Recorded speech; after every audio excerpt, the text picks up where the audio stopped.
Now then. Yes. Okay, I think we're live. Yay! I don't Okay. see the comments. Oh, wait a minute. You have to, did you click add comp or view live something? No? Okay. You can click it Wait. now. Oh, no, finish is at the end. Okay. Ooh, I got a notification because I'm part of the notification gang. Yes, I love it. So, for those of you who are going to be catching the replay, we're so excited that you're here. So, if you've missed any of the previous girl chat sessions with myself and It's Guys Design, aka Partricia, then make sure you head over to her channel and check that out. So, Patricia is going to have to walk me through how to see the comments. Can I open it up on YouTube? No, it's right there in the application. Oh, with a little chat box. Right side, all the way, yeah. Okay, I see it. Okay, great, great. Okay. Oh, since Patricia is new to my channel, I guess I need to introduce her because even though she's been on my channel before unofficially, hey, hey, hey. Okay, I see it. Great. There we go. So, what is Patricia? Patricia's everything. She's every woman.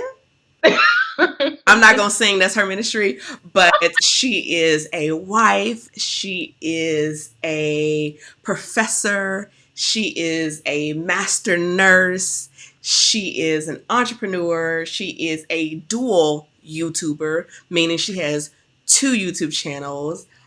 She is a friend, a sister, a daughter. She's Haitian. Okay. Um, and all the wonderful things. And what I mean, she's all the things, and she's my friend. So, what we've been doing is we've been doing these girl chats, just kind of spontaneously, just talking about stuff that we normally talk about in private that are long, lengthy 3 and 4 hour conversations. It won't be that long. Um, we just thought we'd share it because we've always been like, if people could be a fly on the wall and hear our conversations, we thought maybe they would enjoy it as much as we do. So that's what we're doing. And yeah, we're going to do it until we don't want to do it no more. So welcome, Patricia. Welcome to my channel, or welcome back. She's been in the vlog. If you've been rocking with me for a minute, you have seen her in the vlogs. Yes. We friends, okay? Not so. Anyway, welcome. Thank you. I must say it's weird being on this side now. It's a little weird. It's a different experience because I love it. I love it. I love it. So today, I mean, we talked. Let me just say this, and we'll probably change the title. Typically, we have a topic that we like to talk about, but to be honest, it ebbs and flows, and it goes wherever it wants to go, wherever the spirit moves, wherever the comments and the questions go. So feel free to put your questions in the comments, and if it's just the two of us, then we just gonna talk. And Yep. Hmm? I said, yep. Exactly. So we decided we're going to talk about today, like rediscovering like your hobbies, or just like what do you like to do. And I think it's interesting because I think Evelyn from the internet did a video similar to this earlier in the year, and she was like retrying her childhood hobbies. Mm-hmm. And the reason why I think I wanted to talk about this is I saw this quote that was going around earlier this year, before we were in all of the wonderful craziness that we're in now, about like every hobby doesn't have to turn into a side hustle. Mm-hmm. And that because we have all been taught like you got to have a side hustle, multiple streams of income, that we turned every hobby into a side hustle. And so we don't have hobbies anymore. And so I have found myself in that position, and trying to work my way back. And we'll start there. Patricia, your thoughts? The concept, I first heard it from you, honestly, of not turning everything not making everything lucrative. Mm-hmm. And what I realized is when you turn a true hobby into a business, it's not fun anymore, Then it sort of begs the question, like, what's a hobby and what's a side hustle? How do you know when it's just a hobby, and how do you know when you should make this into a business?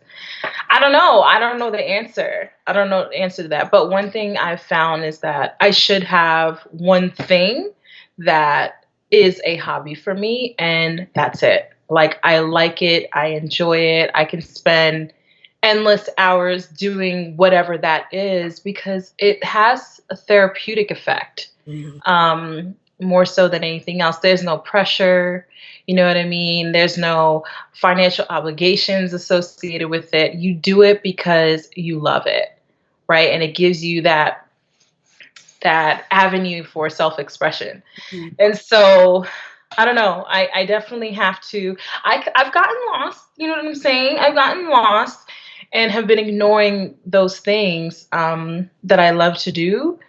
So I need to get back and put more time in that. And just because it's not making you money doesn't mean it's not valuable to you.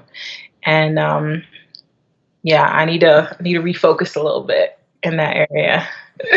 Girl, I mean, let me say this. As someone who took a passion, I don't know if I want to call it a hobby, and turned it into my profession, it has its pros and cons. So, like growing up, cooking was always, I guess, a hobby for me. I was into it. I did it all the time. I would bake stuff for my mom's job. I had a little side hustle, started my first food business at 15, but never thought about it as a career.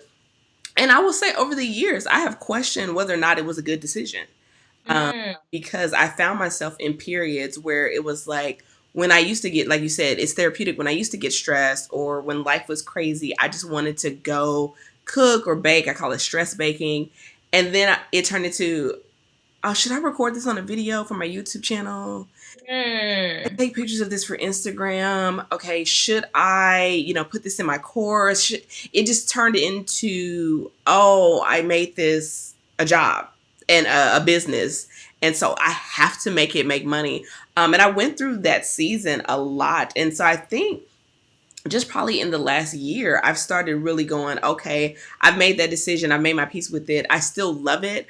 And even as a profession, but now the things that were maybe second, third, and fourth on the list as hobbies, how can I circle back to those, re-embrace those, and not make them a business?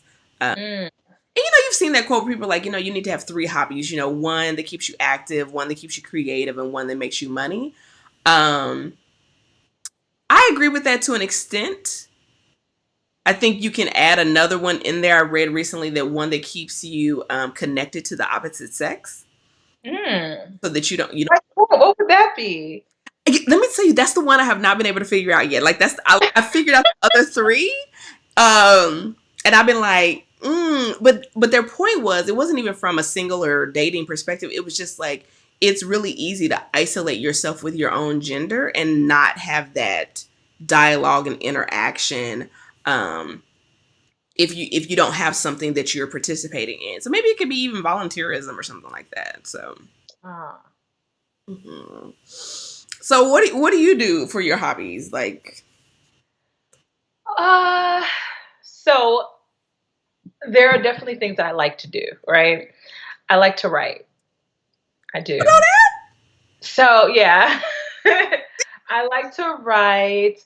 I have written loads of poems and songs. Yeah. That's like most part doesn't surprise me, but yeah. that's like my little thing. I love doing it. I love not for anybody to see, but just it's therapeutic for me. Mhm. So that's one thing I like. I really like music. Mhm. And so I have, spent time recording and writing and singing at church and things like that. And that is definitely a release for me. Now, that is like kind of hobby, but sometimes makes me money. So it's kind of in the middle. I really like that. I really like playing. I play the piano. I've been playing for a long time. Um, I really should do it more. That's probably the thing that I don't do like I should or like I want to. And so, I mean, I still play here and there, but I don't spend time like alone time playing. It's usually like I have to play for this, that I'll just go play. I might run through it a few times, then I'll just go play. So I'd like to do it in a more therapeutic way for me, like in between the times where I have to play for someone or play for church or something like that. Um, what else do I like doing? I like looking up. This is gonna sound really cheesy. It might not. But I like looking up like antique things. Hmm. Like I like finding antique furniture, and whether I buy it or not, it's a weird hobby, right? I like looking up antique furniture. I like looking up like antique jewelry cases or handbags or china ware, like really antique china. Yeah, that's something I really enjoy. I like the look of it. You know what I mean? Um, I'm really attracted to like timeless things or things that stand the test of time. So yeah, that's another thing that I like to do. Sometimes I buy, sometimes I don't, but a lot of the times I just like admiring it and then looking up like, hey, where did this come from? Where did this brand get started? What is this type of chinaware known for, and who had it in their house? Was it rich people or poor people or whatever? That's the kind of stuff. Those are the things I can think about. I love it. See, I feel like I'm learning, like as your friend, I feel like I'm learning something about you that I know all these years. Scarlett says, how do you ladies stay dedicated to one project? I keep starting and quitting. I'll take a spin at it, and then Patricia, you can take a spin at it. I will say for me, this kind of goes back to what Patricia was talking about, like right when we got started, like where's the line? I think the beauty of a hobby is that there is no I have to. That I Right. can visit it at whim. I can do it at whim. It's not I need to do it every week, every 3 days. At least for me, it is there. So I don't have to be disciplined about it. It doesn't have to be this other regimented part. It's very loose. It's just about the experience. And so if today I'm into one hobby and then 2.5 weeks from now I want to dabble in my other hobby, it doesn't matter. At least Right. to me, because I'm not trying to build it into something more. What about you, Patricia? I agree. I agree. There doesn't you don't need to be dedicated per se when it comes to a hobby. It's not supposed to treat you like that. It's supposed to be something that you genuinely love doing. And that it's that thing that hours go by and you look up and you don't even realize it. You know, like if it's like I know a lot of people that are into crocheting. You know, you just get into it. Next thing you know, you got a whole cap or blanket or whatever, and you can pick it up whenever you feel like you want to. No dedication needed to actually complete the task. And I guess that's the freeing thing about a hobby and therapeutic thing about the hobby, because it's about actually doing it rather than completing anything. That's how I feel about it. Hmm. No, it's the same way with me. I mean, I would say that um, my hobbies, or at least the ones I'm trying to circle back to, I always joke and I tell people that if I wasn't a chef, I would be a Quiet Storm DJ or a hip hop dancer. Oh, really? Yes. I love it. And so I have a passion for music. I was in the band from seventh grade all the way through my sophomore year of college. What did you play? I played the clarinet, Yes. no sax, and Yes. bass clarinet. So Okay. if you ask me to play now, absolutely not. Like I don't even know if I can still read music. But like I was in state competitions in high school and quartets and all that kind of stuff. And but I enjoy music more so as a consumer. So like I'm an avid concert goer for my favorite artists. I mean, I'm known to go by myself, shady parts of town, doesn't matter, probably dangerous. Um, Good.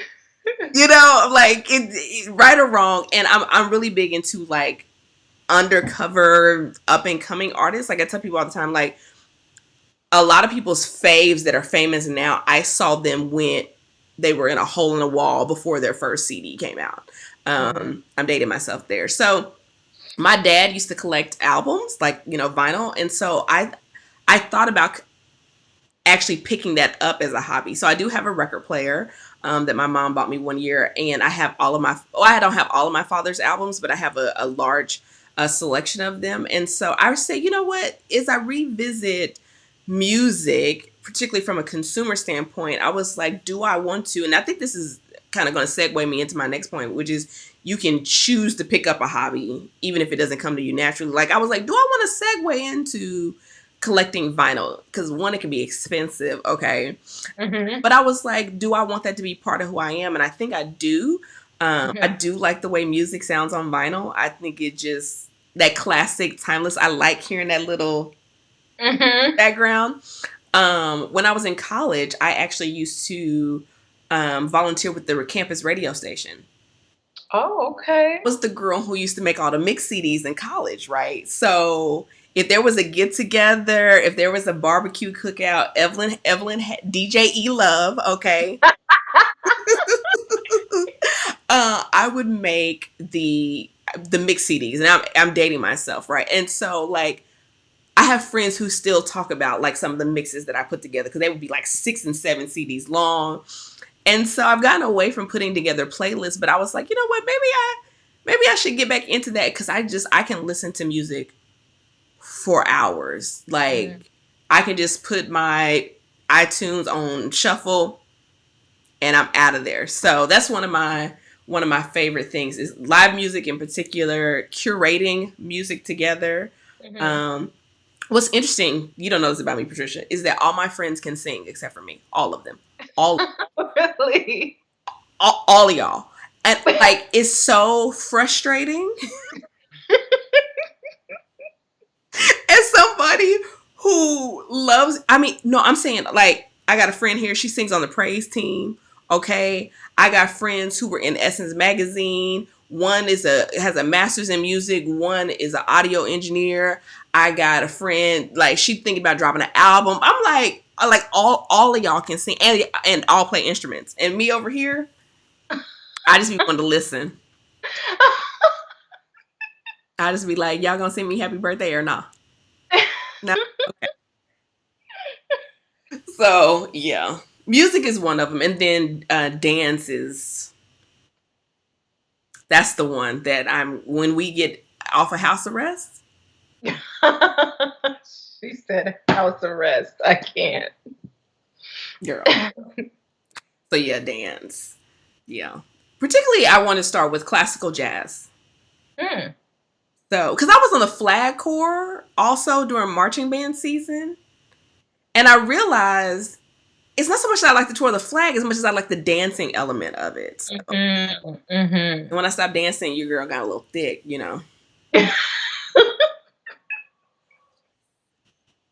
just a little thick. Anyway,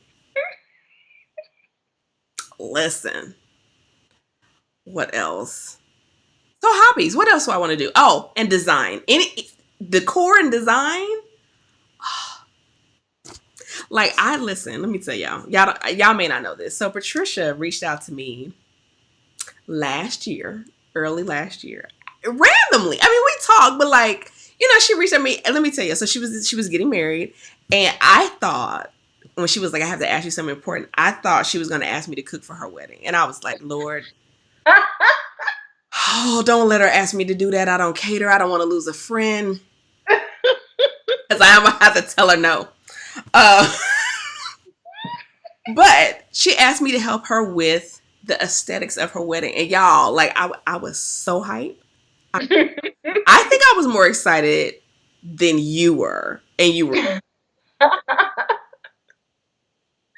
We're not gonna talk about how I made her overspend her budget either. Girl, that budget What budget? just out the window. Just out the window. But yeah, decor. I love watching, like a lot of people watch HDTV, but like I subscribe to YouTube channels that are specifically about design. I'm always on Pinterest. I'm into like mid-century is kind of my aesthetic. Not hardcore mid-century modern, but like my dresser in my bedroom is like a 60-year-old, like it's like a 1950s Ethan Allen dress. Mhm. Um I like creating the backdrop to memories. That's what it is. I like creating the scene for where Mhm. memories are going to be made. So whether that's at an event or home, and maybe that'll be the one that maybe that'll be my hobby that makes money. I don't know. I just like I just like doing it. Mhm. So yes. Yeah, I'm not as gifted in that. I think I have issue with creating the vision. I should. Well, I'll say this. I can create a theme Hmm. and then parts, but somehow putting the parts together. Hmm. That's where I'm not the best at it.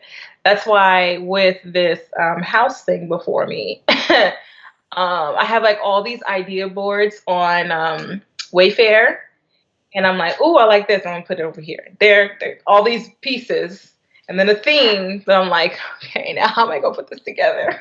Makes sense. Like, oh, That's this has to me. be done together.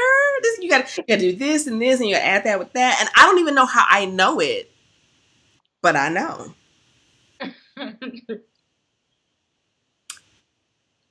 So Caribbean Curl says, ladies, how do we stick to being our authentic selves without being disadvantaged? Example, hairstyles. Can you elaborate on that? Maybe she means like kind of like in the workplace, Oh, like wearing your hair authentically you, but not compromising your position in corporate America. Maybe that's what she means. if that's what you mean, I mean, you want to tackle that first. I mean, I've been out of corporate America a while, but I big chopped while I was still in corporate America. So Let's see. Does she clarify that she means not being disadvantaged? I'll let you go ahead okay, first on it. I might. so my answer is going to be very not your typical answer.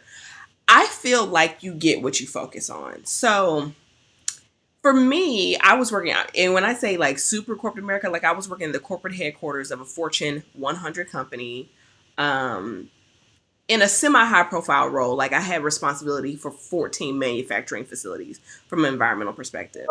I big shot. Like it came in one day, had hair down here. Next day came in, had this much hair. And it just wasn't an issue. And I think it's because I wasn't focused on it being an issue. Um, Hmm. and so let me say this: it may have been an issue to other people. They did not bring it to me. Um, Hmm. and so I think my experience, like I'll use another example that doesn't have to do anything to do with hair. Like a lot of women talk about men mansplaining them in the workplace or like over talking them or trying to explain them. And I'm like, I've worked in two very male dominated fields, engineering and chefing. Lots of men, lots of hardcore conversation. And I just haven't experienced that issue, but I also didn't go looking for it either, or I wasn't on the watch out for it, or I wasn't on the defensive about it. So I think part of it is you just don't make it a big deal. You rock it and you just go on about your business. Now, that may not be the case for everybody, but that it was for me. And so I went from relaxed layered hair to kinky twist to a teeny weeny afro in the span of 1 year, and it never was an issue. So I that was my take on it. What about you, Patricia? I agree. For the most part, I feel like you get what you're looking for, and let me say this because some people are like they just gonna have to get what I give them, type of thing. And if we're talking about the corporate environment, no matter how you decide to wear your hair, if you're natural, there is a difference, in how you'll wear your hair to the grocery store or to a wedding. Mhm. Whether it's natural, natural or not natural, there is a different way that you wear your hair to a wedding because of what's appropriate for a wedding. There is a different way that you might wear your hair to the laundromat Mhm. or versus how you would wear your hair to church. That doesn't compromise. who you are. So in my opinion, there's no need to show out just because it's work in white America.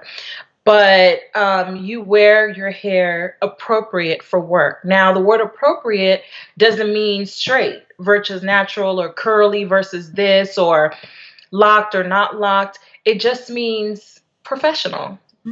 Done. Well, That's well kept.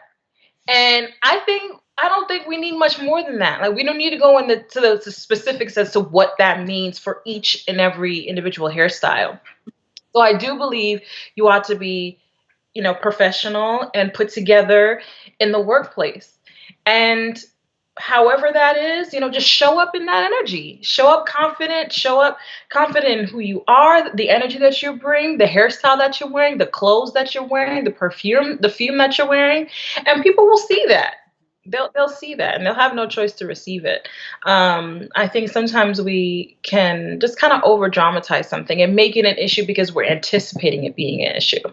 But a lot of times people are just they don't care. I mean, Sally might be like, "Oh, your hair's longer today," and you just say, "Oh, thank you. I got it done. Yes, thank you. I appreciate." And just keep it moving. keep I mean, moving. I hate to say it, but I guess I feel like people ain't really checking for other people that hard. At least, and that doesn't mean that you're not amazing or beautiful, or whatever. People are so caught up in their own life. I just, You know what? I will say this though, Evelyn. okay. Because I have worked in an environment where, and I've talked about it not on Periscope before, where every time I showed up to a meeting, it was, how that the dead space right before a meeting starts, like the 5 minutes, it was a conversation about my hair, like at least 6 or 7 meetings in a row, and I felt some type of way. Like, why does every day we have to come here and discuss this?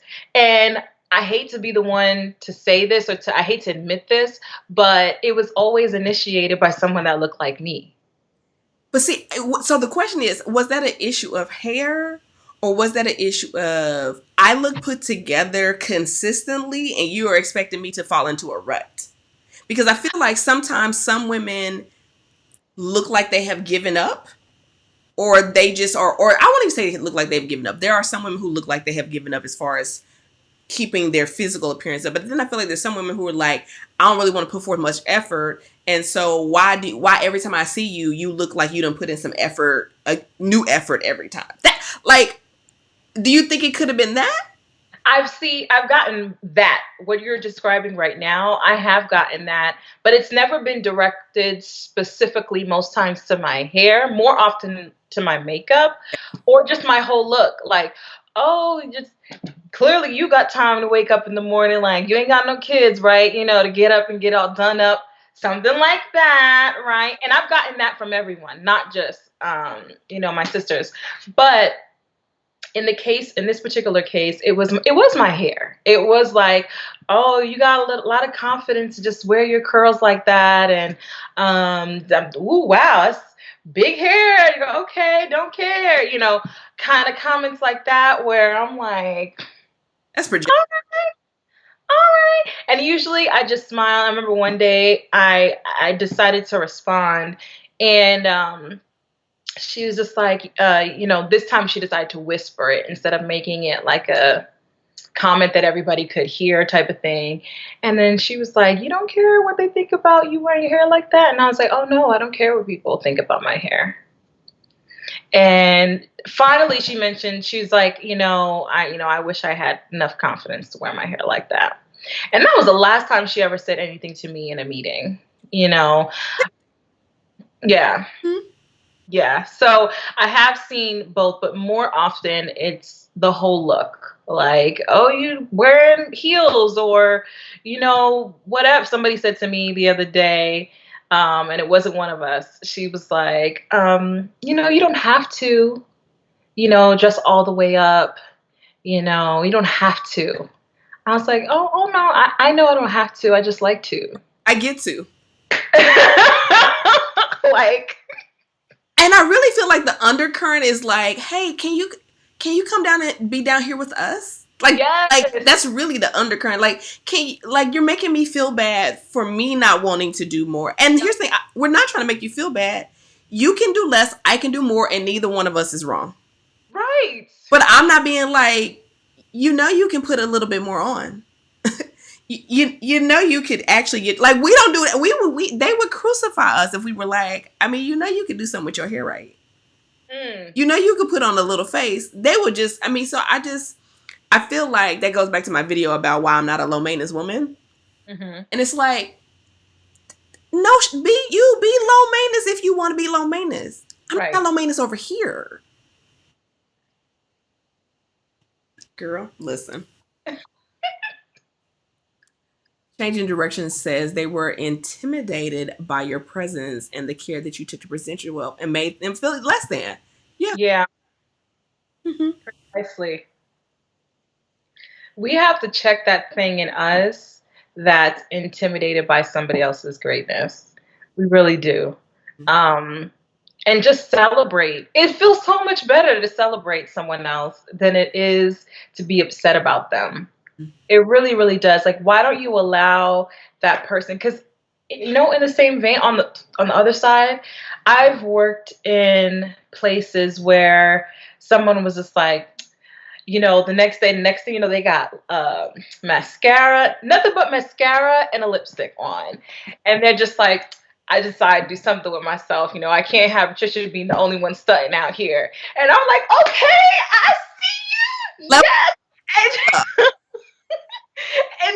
And that is it, where it's like, I remember one of my coworkers, that's actually how we got close. She was like, I love the way at the time, that was like my thing, experimenting on like bright lipsticks. Mm-hmm. And it's funny because she was much lighter than me, but still was intimidated to wear some bright colors. I was like, girl, come over here. So we went to MAC together, tried different lipsticks on. And that was like our first outing outside of work because, she saw something that I was doing that she wanted to try as well. And it doesn't have to be like, this, someone asked me straight up at work not too long ago. She's like, hey, here's a piece of shit. Write down everything you have on your face. I'm going to a wedding. I want to look good. You know what I'm saying? And just leave it at that, Mm-hmm. But yeah, we have to stop. We have to check that thing in us because it doesn't have to do with the other person. That's us. That's an us problem. Mm-hmm. I mean, I think it's even like, when people try to give a compliment, and we ran into this on your channel, I'm not gonna get into it because I kind of got a little gangsterish, if you will. But it's kind of like you could just, it's vulnerability. You could just say, I really admire that you change your hair all the time, or I really admire that you always come together. You know what? I think I might want you, or maybe you don't, but maybe you just admire it. It's okay to say, man, you look nice. I told you, I was like, you know what? I had gotten off of my scent game. And when I heard you talking about, I want to have a signature scent for my wedding, and a scent for my honeymoon, and a scent for spring, and a scent for summer, and a scent for the morning, and a scent for the evening, I was like, let me get my scent game together, because I'm trying to be like Patricia when I grow up. And so I didn't have to be like, you want a scent for every different day? I just was like, ooh, I like that. I want to embrace that. I want to do it. Let me go. It's just I think, but you have to be okay with going, it's okay that I admire you in this area where I'm not developed there, and I can learn something from you. I'm not trying to copy you or be you. I like that trait about you. I think I'm going to do my own version. So I'm glad that the girl was like, listen, tell me what's on your face. I'm going to put your face on my face.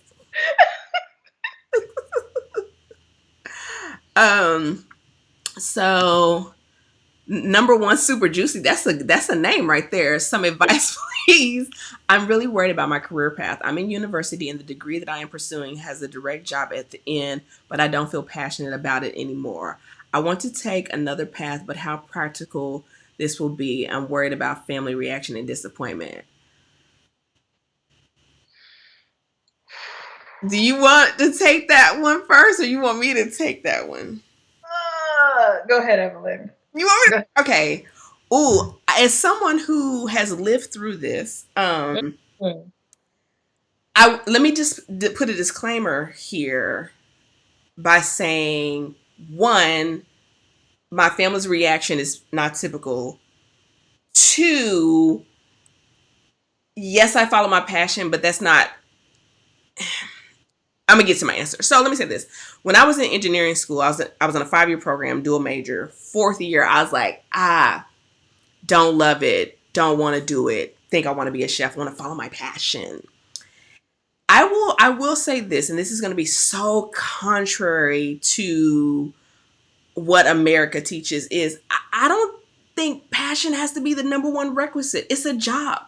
My parents were very positive in being like, yes, you can pursue your passion, but here's the criteria. A, you're gonna finish this degree that we paying for. B, we're not going to pay for your passion pass, so you're gonna have to figure that out. C, so you might want to get you a job and then figure out how you're going to do that.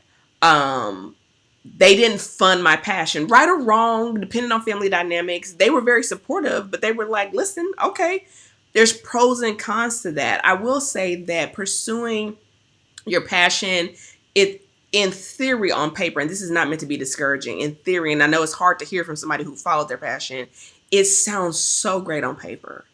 But every career path is going to have a trash part to it. There's so much about what I do that I just don't like. That if I had stayed in engineering, I wouldn't be dealing with. Conversely, there was a lot of things in engineering that I just didn't like that now that I'm an entrepreneur, I don't have to deal with.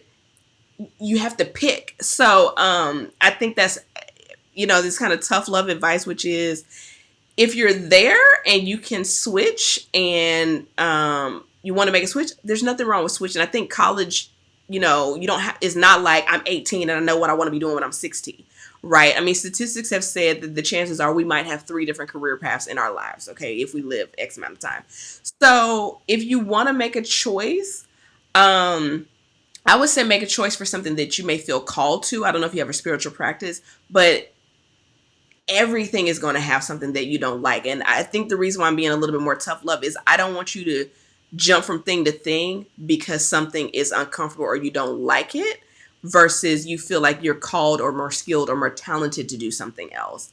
Because if that's the case, I would have been in and out of engineering entrepreneurship, because every time I ran into something I didn't like, I would make a change. So I know I went way left. Patricia, you can jump in there. See, I was like, let me let Evelyn go first because I feel like my opinion is not going to be popular. So let me just save it for the end. But you know what? You articulated very, very much of how I feel. And that is my advice to you would be, if you started it and you're good at it, finish it. Mm-hmm. That's just how I feel about it. If this has a track to a job, this is the real world. Like I could feed you the la la stuff, but I'm not. I'm just not gonna do it. Mm-hmm. This is the real world. This has a job at the end of it. Do it. Then use that to do what you want to do. You know what I mean? I'll be honest with you. Walking into my career, I already knew. I walked into nursing after I made my decision at 17 is when I started college. I said, hey, I don't know what I want to do, but I can do this in 4 to 5 years, have a bachelor, and never have to go back to school in my life. Let's start here. Let's start here. And then from there, I can either make money. And of course, I like caring for people. I was interested in the physiology of the body and how things work together. So I definitely had the interest there. But I didn't start off with the passion. You know what I mean? And so I said, I'm going to do this. In the meantime, I'll figure it out. Right. In the meantime, I can make money while I'm figuring it out. You know what I mean? And that's how I feel about it. And so, a lot of people and I know them, they start school, they finish school in a career that doesn't end with a job. They have to get 2 or 3 more degrees to get a job. You can finish this one and get a guarantee. Did she say guaranteed job at the end of it? I think that's it. A direct job at the end. Yeah, girl. Job at the end, and for you to walk away, honey, no ma'am. Finish, get that degree, and then pour your time and your energy into your passion. That's how I feel about it. Yeah, I mean, I will say this. I don't, Patricia, have you seen the movie Crazy Rich Asians? Yes, I have. So I was watching that this weekend. I like that movie. But the mother in the movie says something that I think is very um not American, but I could relate. She was like, Americans are all about pursuing happiness. Um I'm paraphrasing basically what we need to do. And I would say this happiness is like a moving target. Um so I'm not suggesting that you should be unhappy, but Mhm. that unhappiness is a part of life. And so the message on social media is follow your passion. If it doesn't serve you, leave it. If it does,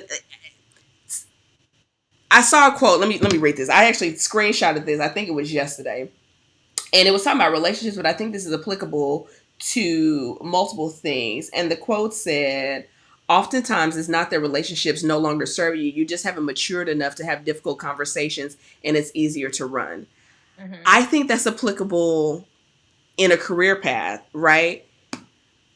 Okay, it's not interesting today, but if you're college age, I can tell you, and I hate to sound like the older auntie, your interests are going to change. I was really great at math and science in high school, and it was just a given. Like, you're going to make good money, you good at math and science, do this. I got into it and was like, this ain't really math and science, it's more like theory and all this kind of stuff or whatever, but there was a guaranteed good paying job at the end. I did not immediately going to culinary. I tried to go to culinary school at night. It didn't work. I tried to take this other culinary program. It didn't work. Then I had to take a job within the job that I didn't really want to take so I could make room for culinary school. I had to pay out of pocket for culinary school. I was working full time in a corporate job, traveling 75% of the time, going to culinary school full time. I was exhausted. If you go way back on my YouTube channel, there's vlogs of me traveling around the country in my engineering job while I was in culinary school, right? And so that pursuit of happiness, no pun intended, can be dangerous, right? Purpose, sure. But a lot of times people even like to use that as an scapegoat for, I don't want to do anything that makes me uncomfortable. Mhm. If it makes me uncomfortable, then it must not be meant for me. And I could go spiritual with that, but I'm not. But like, I like, this is my channel. I'm gonna go spiritual. I don't know if you have a spiritual practice, but it's like, listen, being on purpose can take you to the cross. So this idea that discomfort is a sign that something is not meant for you is absolutely untrue. And I think it sets us up for failure. Like, I think about this, right? When a woman is pregnant, she knows, because other women have gone before her, that when she gets ready to give birth, she is going to feel discomfort. So it's not a surprise to her, right? And so she doesn't go, oh my God, something's wrong because I'm in extreme pain. She knows that that's a part of the process. It doesn't make it less painful, but Mhm. she's fully aware that this discomfort is part of the process. I think my generation, the generation before us, has done people a disservice that says that if life is uncomfortable, you must abort mission. And that's just not 100% accurate all the time. So, okay, Patricia, you have anything to add to that? What? You have anything Wait. to add to that? Um, we mean when it has to do with this topic here? Yeah. Oh, well,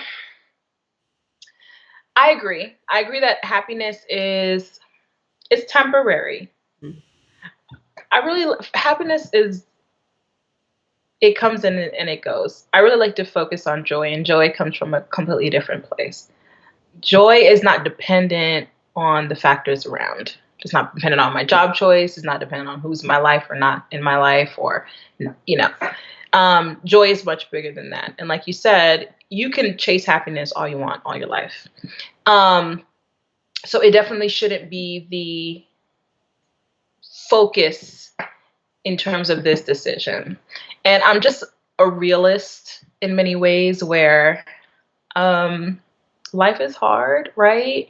Not to suck the juices and berries out of it, but life is hard, and this is real life, and bills are real, right? And we have to be able to pay them. And so she has a guaranteed job at the end of it. So I think that's she should definitely pursue this, and then create a plan. if this is really her purpose, what she feels like she's purposed to do, create a plan so that she can make it happen. But in the meantime, get this job. Okay. Get this job. And I think she'll learn in the process.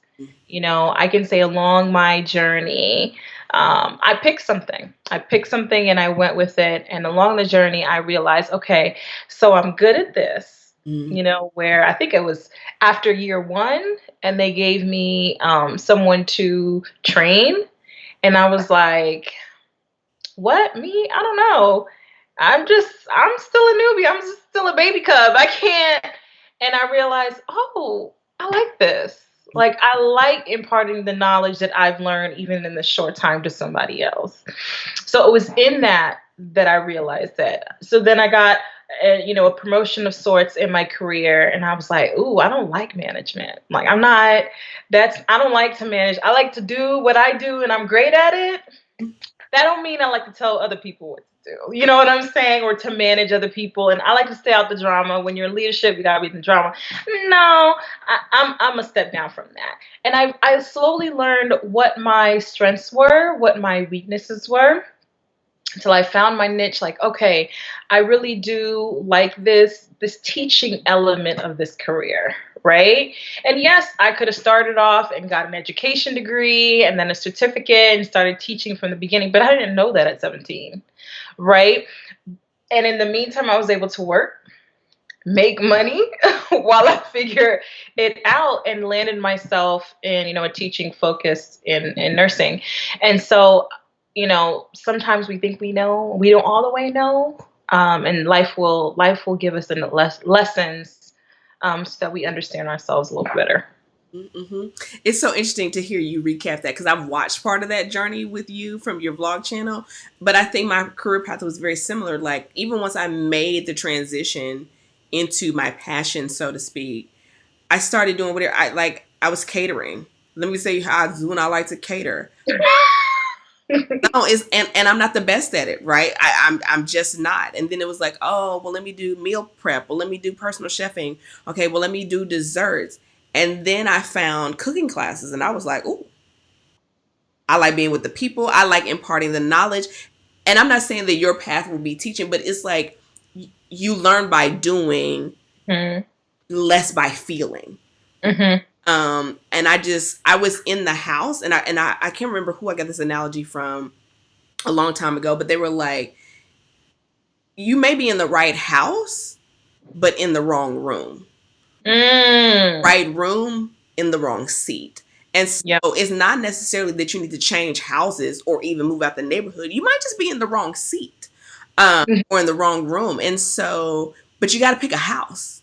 Mm-hmm. If you walk into if you walk in the house and the kitchen is not what you don't like, does that mean you need to move across the country? Like, you know what I'm saying? Like, can you tweak it a little bit? What are the other rooms like? And does the house as a whole fit? So for me, I finally picked a house, and then I was like, oh, I don't like this room or that room. But once I found my room, I was like, oh, I'm in it. And then it went from cooking classes to I'm equally as passionate about food as I am about entrepreneurship. And so now that's what I do, Mm-hmm. about that. But I'm in my late 30s. I was about to say late 40s. I'm not in my late 40s. Right.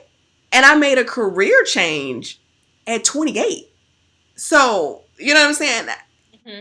And I worked in corporate for years in engineering before I even made that change. So I think is you have to be in love with the journey. We done missed some comments. Okay. Angelic Impression says, I agree. Normally, you discover your passion in the midst of doing something else. Hi, Patricia and Evelyn. I'm glad I did miss you guys. Oh, we're glad you're here too. Um, and then she went on to say, I believe fulfillment is what most want, and that is received whether money is an aspect of it or not. You reap even greater rewards. But money is a necessity. Mm-hmm. But I do. Let me say this. Ooh, I got an unpopular opinion. Ooh, this is so unpopular. That's all right. Money is not the number one goal. However, it is a very useful tool. Okay. And so I feel like a lot of times people, in their effort to not appear money hungry or greedy or overly ambitious, they are kind of dismissive with the money. Money brings a lot of comfort. It does not bring peace. It does not bring happiness. It does not bring joy, but it is a tool to be leveraged.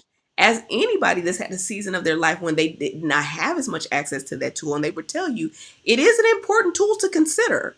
It is Mm-hmm. not the number one focus in life, but it is on the list. And so it's an unpopular opinion because it doesn't sound super spiritual, and people make you say, you don't love money. It's a tool. You use it, but you do need it, and it does. I will tell you, when I first started entrepreneurship and the money wasn't coming, I was not having a good time. Right. Let Right. me be clear. I was in my passion, and the money wasn't coming, and it was not fun. It got real fun when I was in my passion and the money started coming. So I just like to, I know that's probably not what you meant, but I always like to clarify because people are like, oh, it's not about the money. It's not, and it is.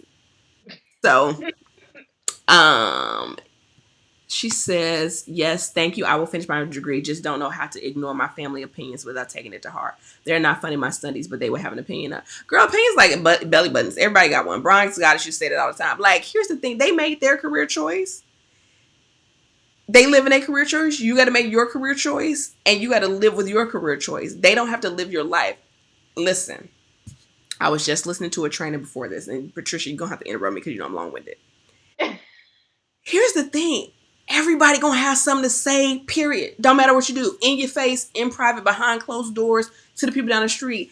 That's just a part of life. Part of being a grown woman is being like, I know that that's going to happen, and it ain't none of my business. Right. It's none of my business. Even if it's your family. It ain't none of, oh, yeah, thank you. Thank you for your input. Next. I love you. I have to live this, good or bad. When I decided to quit my engineering job, I knew whether that thing worked out or not, but I had to be willing to own it, Mm-hmm. right?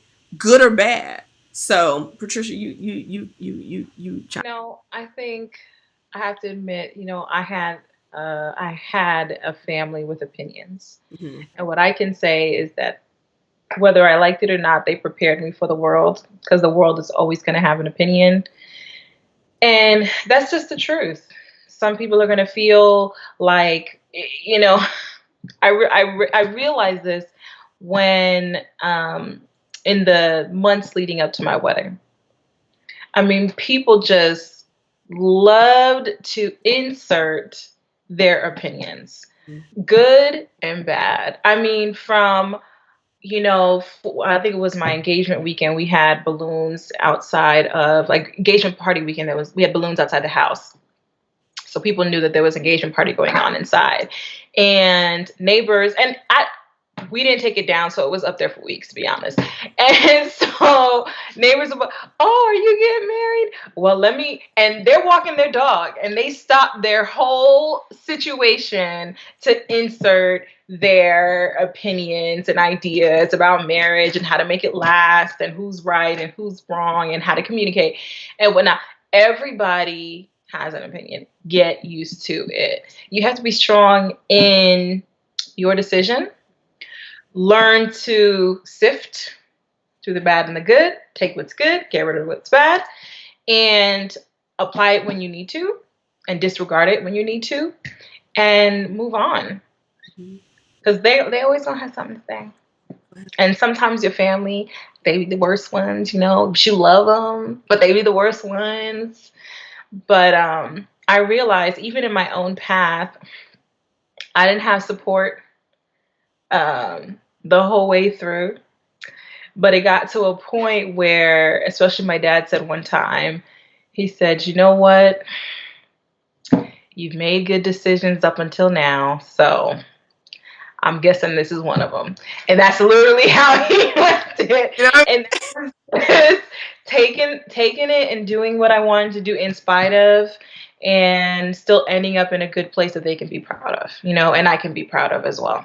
So I would say I've never regretted it when I've made my own decision, even if it didn't work out the way that I wanted it to, right? mm-hmm. Never regretted it. I may have not liked the outcome, but when I have taken other people's advice and ignored, like, wise counsel. Let me put the disclaimer on it. Wise counsel is good, Mhm. but you have to make sure that they're wise in that area. Mhm. um Wise counsel is good, but the way my mom and I, we talk about it, we consider a control room. Like, imagine you're the captain of a ship and there's a control room, and the reality is the only two people that need to be in that control room is you and God. That's it. You can choose when to invite other people into the control room, but their hand should never be on the steering wheel. um and so that's what wise counsel is. I'm inviting you into the control room because you have some wisdom about this area, but at the end of the day, it's me and God. We got to make that final decision, right? Right. So that's how I viewed it. So Caribbean Curl says, ladies, I love your analogies, need to start taking notes. Oh, yay. Oh, yeah, the replay will be live afterwards. Hello from Tunisia. Well, hello. um oh, you love this channel, thank you. So true about opinions that you both have uplifted my spirit. Oh, yay. Well, good. Listen, I have to add a little something to your comment yeah. of seeking out counsel from those who are qualified to give that counsel. Um, I think that's really important, and sometimes we forget that when we go to someone because we love them, but not because they know what they're talking about. And we gotta be real careful, real careful with that.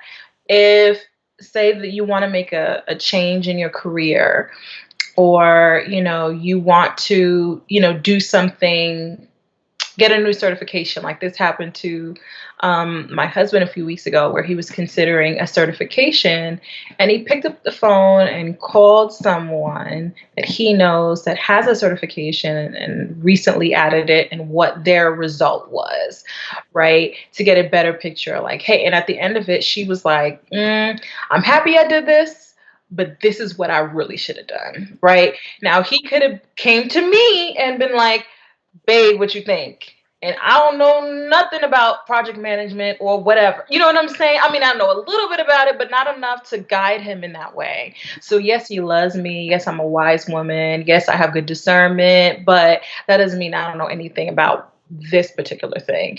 You know what I'm saying? And I think that's what's wrong with us sometimes, where some of our family and maybe well meaning, but they don't have the understanding or the knowledge that they need to even guide you in the right way. That being said, I am a Christian and I do believe in discernment, right? Where it's just like, honey, I know you need to be doing this, and you pray about it and everything else agrees and go with it, right? But at the same time, if you want useful counsel, sometimes you do have to seek it out of someone who is, or from someone who is knowledgeable and who knows what they're talking about. Mm-hmm. You know what I mean? No, I think you make a great point because, like, online, like the whole coaching industry is like a big deal, right? And so a lot of people pick coaches that they like. Mm-hmm. And they're like, I just really connect with her. Really feel like, our stories are in alignment. And funny because the coach that I have right now, I really don't connect with her. Mm. Um, I'm not caught up in the Kool-Aid of her the way other people in our coaching program are. I think she is phenomenal at what she does. Do I view her as like, oh, I just love her energy and her spirit and we could be friends? I think she's an amazing woman. I ain't caught up in the Kool-Aid, but what I do know is that the woman knows what she's talking about Right. and she has evidence. And so there was another coach that I was considering that I really kind of liked her and I liked her energy, but she couldn't take me where I was trying to go because she had never been there. And Mm. so I remember going, do I want the community? Uh, or the company rather of this person, or do I want the results of this person Result. in particular, Mm. right? And I chose to go with the person where I'm like, I'm not hanging on her every last word. I'm not on her all her Instagram live streams. I'm not watching all of her whatever. But when she's in our group and she's ready to teach, I'm front and center and I'm taking notes, right? And so in multiple areas, I've had to mature and go, do I want fun or do I want results? You can have both. Don't get me wrong. And Mm. that's match made in heaven when you have both. But sometimes you got to be like, I want the result more than I want it's back to that happiness, right? Like, yes, I would love to have a coach that I'm just like, oh my God, you're just the greatest thing since sliced bread. I think you're so amazing and blah, blah, blah. Or I can be like, girl, you can take me where I want to go. And so whatever I got to get to that, I'm more focused on where I'm trying to do. And then I can get that feeling elsewhere. That's what my friends are for. That's what my family is for. That's what my hobbies are for. And so in any area, I heard a pastor say once, any area where you don't have results, the results that you want is the area you're not coachable in. Mm. Edges gone. And so, but I've also had to mature and say, I'm trying to get coached right here in this area, not necessarily just want to feel good. I mean, it sounds so not sexy, but it's true. So Angelica Pressure says, money is important and we do need it, but it's never something we should chase. Everyone's path is different. Wherever God leads, provision will follow. Yeah, I don't think you should chase it, just like I don't think you should chase a man. However, Hmm. you do need to position yourself to receive it. I do agree with that. So I think there's a difference between chasing and positioning. Like, let me give you an example. And let me tell you why I say this, because my mom had a client one time. And, this was before social media was what it was. But the lady was like, oh, I don't have to have business cards or network for my business. God's just going to bring me my clients. And listen, is that possible? Sure. God can do anything. Did it work? Nah, absolutely not. So, not about chasing money. Positioning, yes. It's a tool. If I need a hammer to build a house, I need to put myself in a position to get a hammer. So, anyway, Yeah. on that. Patricia? I Here's the thing that I think about money, and you use the dating sort of analogy, and just like we shouldn't chase men, we should have standards. We don't need to chase money, but we do need to have standards. And that's how I feel about it. This is how you end up going into a situation, and it's happened to me, where you lowball yourself because you don't have standards. And at a certain point in my career, if I walk into the door, I'm not just going to accept any old number. I'm like, oh, I'm sorry. You must have not had a good look at, my resume. There's just, you got to have standards. And sometimes as Christians, we have to realize that God has, and I don't mean that it's going to sound harsh, but it's true. God has given us sense. Sound mind. And a sound mind. You know what I mean? Like, He has given us knowledge. He has given us wisdom if we ask for it. And so we got to be able to use these things. Like, I was looking at a meme the other day about the situation that's going on in the world. And it was a little cartoon character that was like, I'm not gonna social distance. I'm not gonna wash my hands. I'm not gonna all these things. God is gonna protect me. And so the little cartoon gets sick and then goes to heaven like, hey God, what's up? Like, I thought you were gonna protect me. And God was like, I gave you everything that you needed to protect yourself.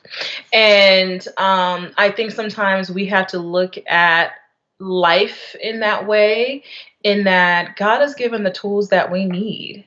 He has given the resources that we need. Yes, He's a healer, but there's also medicine. And He gave that the knowledge and the capability to do all those things. And so we have to take all of that into account. Even the Bible promises that we shouldn't want. You know what I mean? Like, we shouldn't beg after anything. We're the ones that are supposed to be the borrowers and not the lenders. That means that God's people are well taken care of. So what is that? Why does that equal you being poor and not um, getting what you're worth? You know what I'm saying? Like, you got to be a good steward of what God has given you. And that's just how I feel about that. And I feel this way, to be honest. Sorry, I'm a go right here. I'm a Go on, do it, do it, do it, do it. if you want to, but I feel this way in ministry as well, where you have these people that are ministers that sometimes the church feels like their ministry is for free because it's a gift from God. That's not true. That's just not true. There's value in that, and that God hasn't gifted that person with God for no reason, and He hasn't gifted everyone in that way, and that is valuable and ought to be appreciated. And so I'm not of the mindset that because I can sing, I should do it for free. Because I could teach, I should do it for free. Everything has value. What God has given me has value, and I need to be a good steward of that value. And that's how I feel about that. Sorry, Emily. Oh, you're fine, girl. Listen, because I have friends who are in ministry, from preaching to music, particularly musicians. Oh my gosh, and that is a huge topic of conversation. And it's just like, so just because my gifting isn't necessarily directly inside the church, but I should be compensated, but somebody else's isn't. Like, that makes no sense. And I do believe that, first of all, in the Old Testament, there was provision for the priest. Yeah. Okay, Yeah. so there's that. Secondly, like, when you recall what God was telling them to build His temple out of, it was lavish. Mhm. Okay, I want gold this and acacia wood here, and I want these stones and whatever. Like, and I'm like, I am a representative of my father. If my father owns everything, which means we own nothing. We're just stewards. We're just managers. But like, I don't know where we get this mindset of struggle and lack, and that makes us more holy. Um, I just don't. First of all, how is that a good witness? Like, if I'm struggling and life is trash, and it's not about just because you believe that things won't happen in life. That's not what I'm saying. But it's like, that's also just not the most effective witness. It's like, well, I can struggle over here. Right. So, Angelic and Precious says the key word is positioning. Sometimes positioning may mean accepting something that does not represent your standards per se, but there is a bigger picture we just don't see. This is faith. Faith. Actually, I disagree. Let me tell you why. I I may have accepted things that were less pay financially, but they were never beneath my standards. Meaning, I remember when I first went from like catering to teaching cooking classes, I was working for a company, and I took a job as like a kitchen assistant, which is a fancy way of saying a dishwasher. And I was making, I think, like $7 something an hour, y'all. Listen. Now imagine me with my 2 engineering degrees, okay? And now my 2 culinary degrees, okay? Uh, and all my student loan debt, take this $7 some change job. However, I knew where that job would put me quickly, and it did. I had a conversation about it with the manager there or whatever, and like, I took this temporary detour, but it was almost like an investment of time, but I got the ROI later. So I never really reduced my standards because I knew what was coming on the other end. So I would say that I don't believe in necessarily reducing your standards. You have to see the value. Sometimes the value is money, sometimes the value is positioning, sometimes it's both. I'm more of a fan of both, but I was so early in that career, I was able to take that investment risk, so to speak, but the ROI has come after that. I think we just have to be careful when we talk about that, particularly when we're talking about whether it's with relationships with people and men, that is like, if you get in the habit of reducing your standards, that's a slippery slope. Um, Patricia, you want to comment? Do you have any thoughts on that? She said that is what I meant below your standards monetarily. So yes, I think she was agreeing with you. Okay, cool. Gotcha. Listen, y'all got to let me know because listen, I'm so passionate about that. I'll be like, no, I'm on the great. Trying to read this. She says, yes, we should always have standards, and I don't feel that our gifts were not meant to bring us provision because they are. Yes. Yeah. And I agree with that. Just because we're good at it doesn't mean it should be for free. And just because it's for ministry doesn't mean it's for free. Now, if you want to donate your time and everybody understands that it is, if you can cook and you're in a kitchen full, feeding the homeless, obviously we all here for that purpose. But if you, just because I'm good at it means I should cater your wedding, no. No. You know what I mean? The gift is valuable. Love you too, girl. Yes, listen, because let me tell you though, particularly when it comes to volunteering, right? Because I don't believe in doing free in my business because it's a business. Evelyn will do free. Chef Evelyn don't do free. And it's so funny because I had a client recently and she owns a catering company. Well, she's still my client. And she was doing something significant for her church. And I told her, and she was like, I know you don't believe in doing free. Should I stop? I said, that's a personal choice. There's no right or wrong here. I said, you just need to be aware of the free that you're doing. So we calculated it up, right? And I said, so you're giving, every time you do this, you're giving them a $15,000 gift. Nothing wrong. I just say you just need to be aware. So even when you're doing free, you just need to be aware. I'm okay if I go down and I make X amount. Let's say you're somebody that makes $50 an hour and you go, I'm going to go do that same thing that I do for free for 8 hours. There's no wrong to that. Just be aware of the value. That's just being aware of the value so you can decide if that's something you want to do. So I told her, I said, there's no right or wrong answer. If you really feel passionate about that and you want to do that, I'm never going to tell you not to be generous. You will always get that back. But you also have to be mindful of it because giving is a spiritual gift and it has to be managed just like every other spiritual gift, right? Or any gift out of balance will be misused and abused even if the intentions are right. I saw this with my mother. Fantastic. I mean, like, will give until she didn't manage it and people took and took and took and took and took. So yes. Anyway. I agree. Can I just comment on that real quick? Yes. I agree with you with that because sometimes we don't realize our value and that's why we can make missteps like that. And you look at it, and because you're good at it, and because it comes so natural to you, it doesn't feel like a $15,000 gift, right? But that's what you would bill someone else for that job. And like you said, not that we should necessarily be managing what other people do or how other people give, but you definitely want to put it in perspective. I know for me, I had this situation where somebody was like, hey, I want you to come out and speak to young nurses. I'm having this program out in this other state, and I'm going to fly you to come out and fly you to stay, but because of the budget, I can't. That's basically what I can do. This would be basically a contribution to the community, and not necessarily for something that I would walk away with a paycheck. And so I love doing it. I love motivating, I love inspiring, I love talking about my journey through nursing and the different aspects, because my position is a little bit unique in that I've touched a lot of different little niches within the nursing realm. So I get that. You want me to come and answer questions about travel nursing, about education, about management, about critical care, about all these things.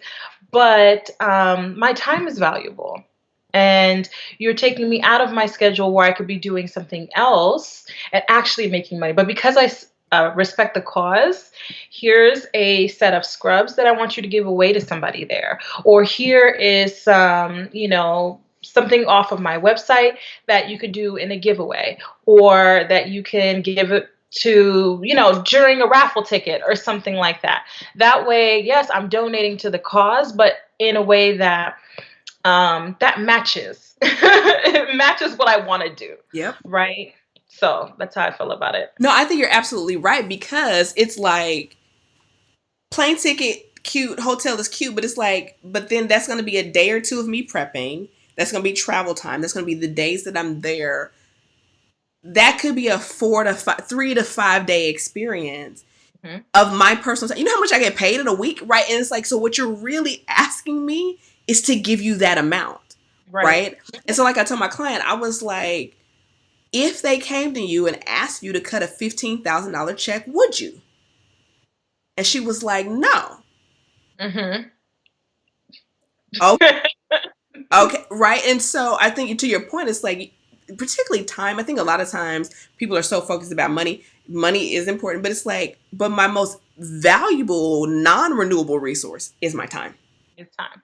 And so you have to compensate me for my time. It's so funny because, you know, as a very non-traditional chef, I go into corporations and I'll do healthy cooking demonstrations, right? Mhm. And a lot of times the companies are surprised that the rate for a 1 hour cooking demo is higher than if they were to hire like a keynote speaker. And so then I have to explain to them, I was like, well, I have to go back and forth with you about a menu. I've got to fly into the city early. I have to stay at certain accommodations that have full kitchens. I have to grocery shop. I have to then prepare the food. I have to bring somebody with me depending on the size. I then have to basically come to your location, set up a whole restaurant kitchen in your thing, then do the 1 hour breakdown, blah, blah, blah. Whereas someone who's a keynote speaker can fly in 3 hours before, Right. walk in, speak for an hour, and come out, right?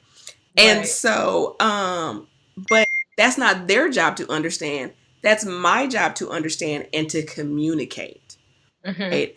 And so, and here's the thing. And sometimes they're like, makes sense. We didn't know that. We can't pay that. Thanks. Mhm. Some Yep. people are like, you know, we weren't thinking it was going to cost that much. That makes sense. Okay, we'll pay it.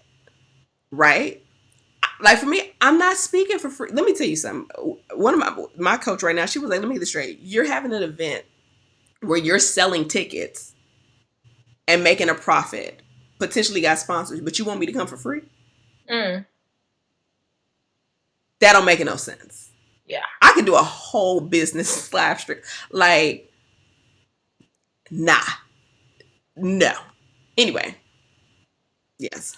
You know, sometimes I feel like we can get caught up in the cuteness of it all, and but and that goes into a whole different conversation about social media Ooh, girl. and Would versus reality. And you know, it could have been real cute for me to show up at the hotel and take the pictures and my name, you know, on the little plaque in front of me while I'm speaking on the program, whatever. But I'm not looking for cuteness. Like that is not a priority. And a lot of people out here, especially in the conference realm, be stunting, like straight up stunting. And but I'm not for that. Yes, I support the cause. Yes, I love what you're doing, but I also have to be a good steward of what God has given me as well. And so I give to the measure that I'm able and that I'm willing, and wish you luck. That's how I see it. absolutely, absolutely. And then what I've also realized that people will pay for what they value. Think about how Hmm. many times you have given people advice that you could charge for, career advice, life advice, and they don't take it. Then they go take somebody's program or course and they pay $2,000 to go for a conference, and all of a sudden they had this epiphany. And Hmm. you're like, I could have swore I told you that 3 weeks ago, 6 months ago. Um, but you're right. The conference social media people will have you thinking that they are banking 5 figures speaking, and they are not. Somebody bought them a Southwest $300 ticket and put them in $100 night hotel, and they on stage, but they not getting paid. And I love my coach. She was like, I like forms of payment that my mortgage company recognizes, and exposure is not one of them. Right. She was like, I can live stream and get more exposure. You know what I mean? So who said this? Oh, will you be having more lives? Yes. And then somebody else asked earlier, will there be a replay? Yes. Listen, we can't build the kingdom being broke. Facts. Mhm. On Here's the thing. I love this. But you know do you know who Miles Monroe was? Who? Miles Monroe. Why does this sound familiar? He was a pastor from the Bahamas. I mean, he passed away, unfortunately, several years ago in a plane crash with like his wife and his. What was the story? Remind me. So, pastor from the Bahamas, very prominent. On their way back from wherever they were traveling, him, his wife, I think the pastor right under him, his wife, the pilot, and somebody else died like as they were landing, and now Mm. son and daughter take over anyway. Mhm. But what was I about to say? I was about to say something. Oh, he was like, somebody in the room got to cut the check. Like, yes, you need bodies. Yes, you need people to help. You need people hands on, and you need somebody to cut the check. Right. You need both. You can be both. And if you can't cut the check, you can be hands. But sometimes you need somebody. I just need you to write the check. I need the tool. So, oh, you saw him speak in person once. Awesome. Okay, so you know who I'm talking about. Listen, he was like, sometimes somebody got to write the check. And God. I agree. Mm-hmm. I think, like you mentioned earlier, I think that we are in every aspect the best testament and testimony for what God has done. Mm-hmm. And if we're walking around raggedy, if we're walking around with no edges, if we're walking around with an attitude, if we're walking around down and defeated and negative, what does that make? How does that make our God look? Like I remember, I'm Haitian. So, and I know this is the case for a lot of parents where, mom is doing your hair and you're like, you're not about to go out there making me look. You know what I'm saying? Like, so your hair had to be done, your clothes had to look a certain way because how you looked was a reflection of your parents. And how we look and how we experience life and how we do is a reflection upon our God. So of course he wants us to do great. Of course he wants us to sit in high places. Of course he wants us to make money. And I really don't know where this new version of Christianity happened, or I guess how we interpret the Bible, and that we're supposed to be broke and without because it's humble. You can be humble and have. It's not one or the other. You know what I'm saying? You can have both. You can be both, right? And so I don't know where that came from. I mean, Job had a hard time, but then God gave him double. You know what I'm saying? Like David was never really with that. I mean, he was God's, Solomon was out here with the dollars. out here with the dollars and the women. You know what I'm saying? So why do we have to be broke? Why do we have to be broke? Why do we have to accept less? No, we don't know. No, I'm not subscribing to that one. No, unsubscribe. No. Listen, and Patricia, let me tell you, which is so funny because my video that's coming out on Thursday is the joy of unfollowing. But let me tell you, to your point, let me take it even About that deeper. in a minute because I got something to say. I want to say on that one. But go ahead. Mm-hmm. Let me take it even deeper. When God promised people stuff in the Bible, He always promised them property, right? Let's have a little Bible study here. He gave them land. What we know in modern day context, that land banking is one of the most lucrative things that you can do, right? That one of the fastest paths and most sustainable paths to wealth is real estate. So every time God got ready to bless somebody in the Bible, He gave them real estate. Yep. Boop. Hell, I mean, let me tell you what I think. Let me tell you what I really believe. I don't think people read their Bible. Like, I think people listen to other people who read their Bible, but I don't think people read their own Bible, because you will soon realize that a lot of stuff that some people are teaching, you'll be like, that sounds good, but that's not biblical. Or that sounds humble, but that ain't in the word. And that sounds like it's a good idea, but that's not scriptural, right? And so What it is it's Christian culture. It's not biblical. there we go. There we go. And Mhm. so I be like, no, God was out here. Like the woman with the pots and the oil. He was Mhm. like, listen, put all the pots out, holler at your neighbors, and I got you. Bake me this cake first, but put these pots out. And they just kept going and going and going and going and going. That sounds like extra to me. Yep. Exceedingly abundantly Mhm. flowing. Mhm. I feel like it's right there in plain sight. When you look at the world. So my mom is on this like gardening composting journey, right? She was like, do you know how many fill in the blank I can get from one seed?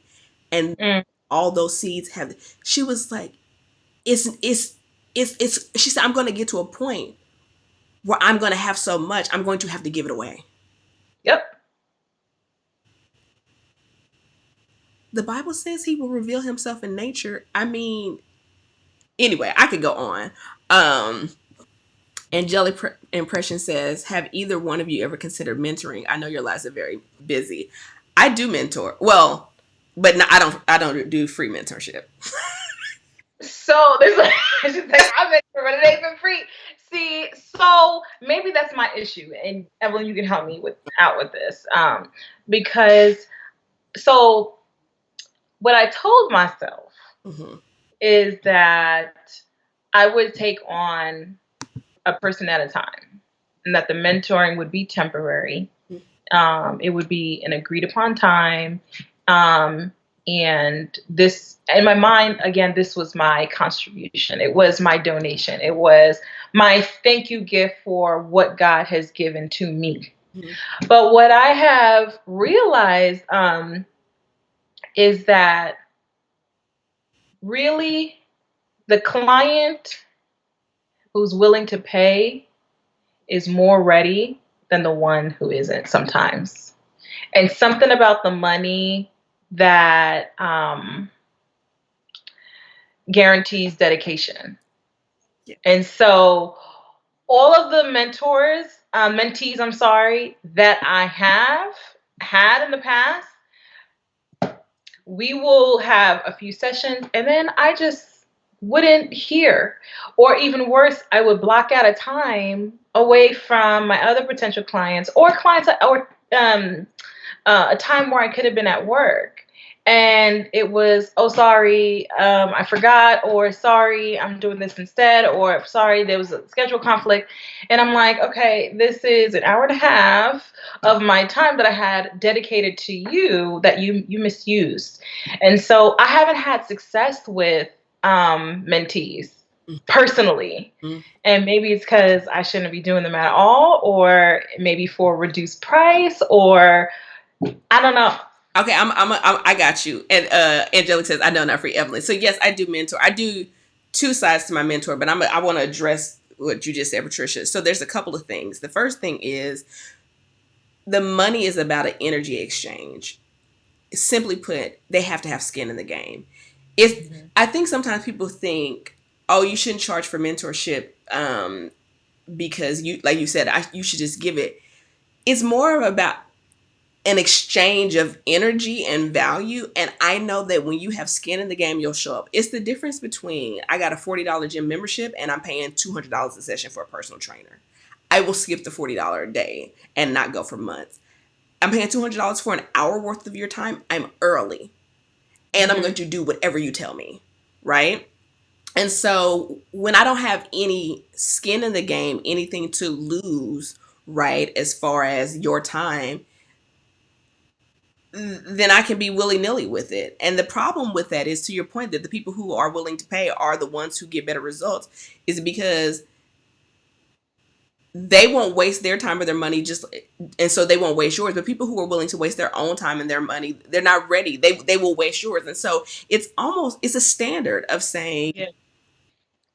if I'm going to have skin in the game and save you time and energy and frustration and knowledge from my life experience or my professional experience or whatever experience that I'm partaking or that I'm parlaying to you through mentorship, you have to have some kind of skin in the game that's almost like that you're going to show up and do the work. The thing about my clients is I do charge premium prices.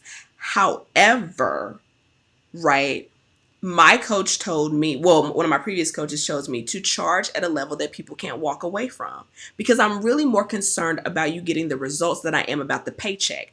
I charge you that so that you won't walk away from the work, so that you will do the work, because you'll be like, if I'm paying this much, I'm going to do every single thing that woman tells me, right? And you get the result. It's been my own experience. When I invest at a certain level that makes me a little uncomfortable, I do the work. When I had to pay for culinary school out of pocket, and there was no mommy and daddy, and there was no scholarships, and there was no loans, and I was writing checks with zeros, Mm. my mindset around that time was, I'm gonna do whatever the chefs tell me to do. I'm gonna come early. I'm gonna stay late. I'm gonna do all the volunteer activities. I'm gonna do all the extra homework or whatever. And I'm still reaping the rewards from that a decade later, but I had all the skin in the game. Mhm. So I would say for you is the price tag is more for their transformation than it is for your compensation. Mhm. And that I think once you land on that, that I need to charge them an amount that they cannot walk away from, that will make them show for their commitment, that will make them stretch and level up. And it also gives you a big enough container to be able to pour in as much. Sometimes people want a gallon's worth of transformation for a teaspoon worth of investment. Mm. And then what happens is, you feel resentful, or if our call was only an hour and you're only paying me X amount of dollars, then I'm gonna end the call at an hour because you're not paying me enough or whatever. And I found that when I did raise my prices, it could go for an hour and a half. I don't care, right? Because Mhm. the container is big enough where I feel like I can pour into you freely, so to speak, Mhm. with the client, and they feel. I have a client right now who is paying me well. She's in my highest level, right? And she's like, I'm getting the bargain. In her mind, she was like, even at this level, I'm getting this deal, right? Mhm. And so I don't feel guilty about that, because I'm like, it's not like you're cheating people out of their money, or you're overcharging because people are just telling you to charge high prices. It really is. But she shows up for every call. She does the work. She makes herself uncomfortable. If I tell her to go call this or do that or that, she does it, right? So, girl, charge. Okay. I'm gonna look at your prices, because I know you ain't charging enough. Um, I know you're not charging enough let me tell you, for your education, background, expertise, experience, and level of teachability. And I know they're getting more than just the technical information about what you're coaching about. They're getting all of you, right? I know for a fact.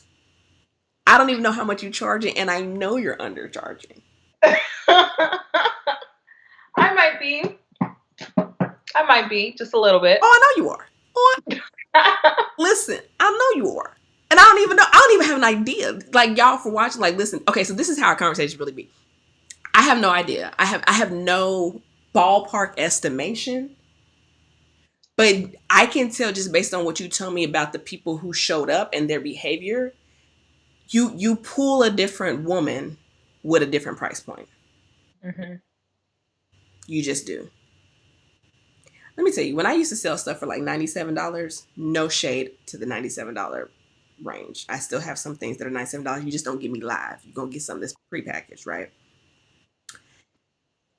I would get more demands on my time from somebody that was paying me two figures than versus somebody that was paying me four or five.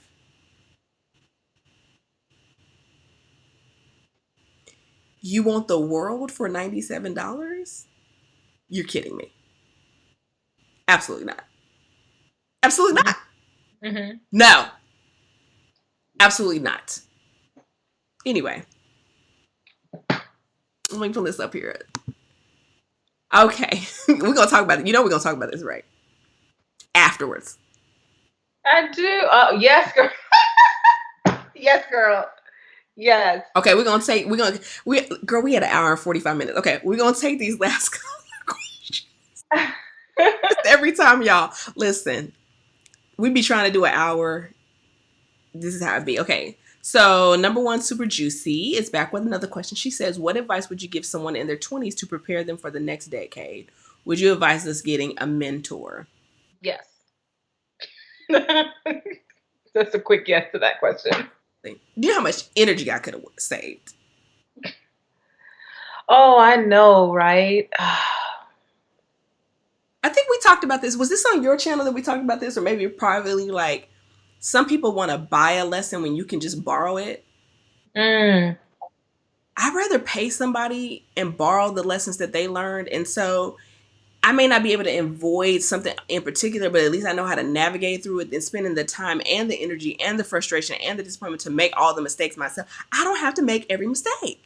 Mm. I'm gonna write you a check. I'm gonna make my own anyway. I don't need to make yours and mine. Yep. Yes. So I would say find an area or two or three where you're like looking to get mentored, because you can't do it all at one time.